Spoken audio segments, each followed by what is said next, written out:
welcome back. This week we're going to talk a little bit about yarn construction. I've seen suggested around on the internet that all yarns in the past were created with a Z-twist. Is that true? To find out, we're going to have to start with a little bit of a discussion about how yarns are made, what is a Z-twist, what does that mean, and what are the other options.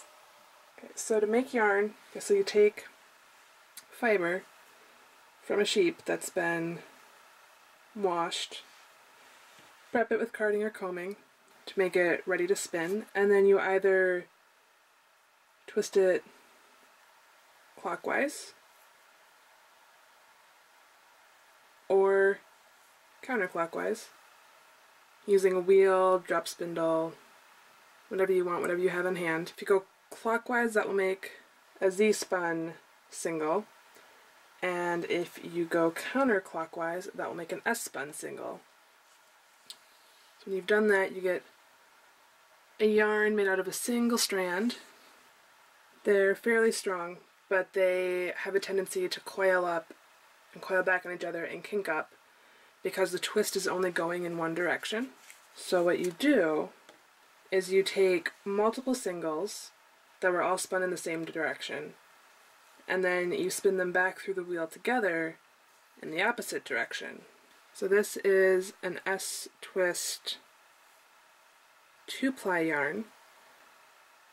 So it would have spun the singles with the wheel spinning clockwise to get a Z-spun single, and then you spin it back through the wheel counterclockwise to get an S-spun yarn. And you can see how the plies run up to the left. So if you drew an imaginary S, the line of the body of the S would run along the ply lines. This is, again, a Z-spun single, 3 of them plied together to make an S-twist yarn. I seem to have used up all of my Z-twist yarn, so I might make a sample and insert a photo so you can see how the plies run up and to the right. So if you were to draw a Z across them, that ply line, the twist line, would run along the body of the Z. Now there's really no difference in finished item between Z-ply and S-ply yarn that I've ever been able to tell. However, depending on the method with which you knit, some S-ply yarns or Z-ply yarns, depending on how much twist they have, can be irritating to knit with because the way that you knit can either add twist to your yarn or take it away.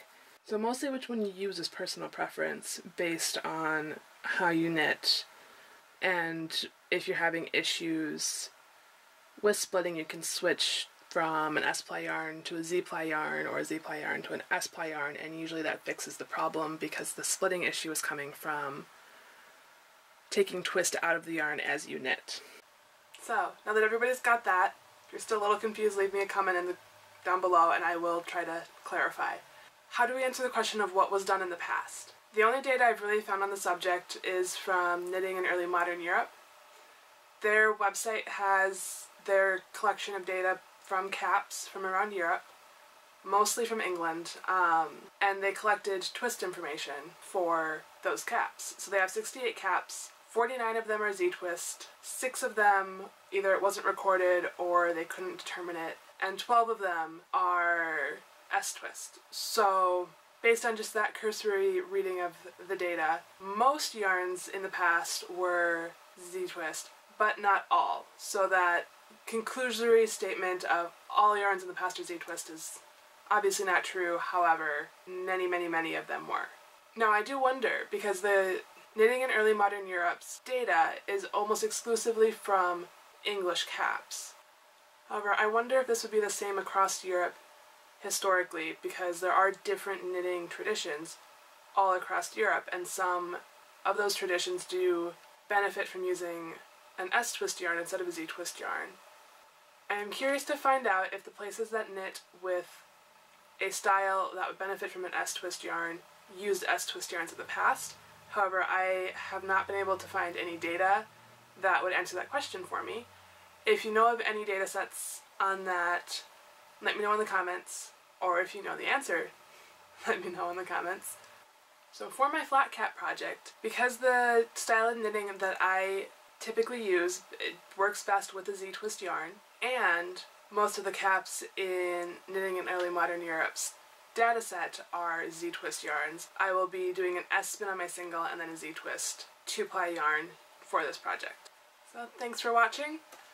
If you like my videos, click over here to subscribe so you can catch next week's video where we work on figuring out the knitting pattern for the flat cap.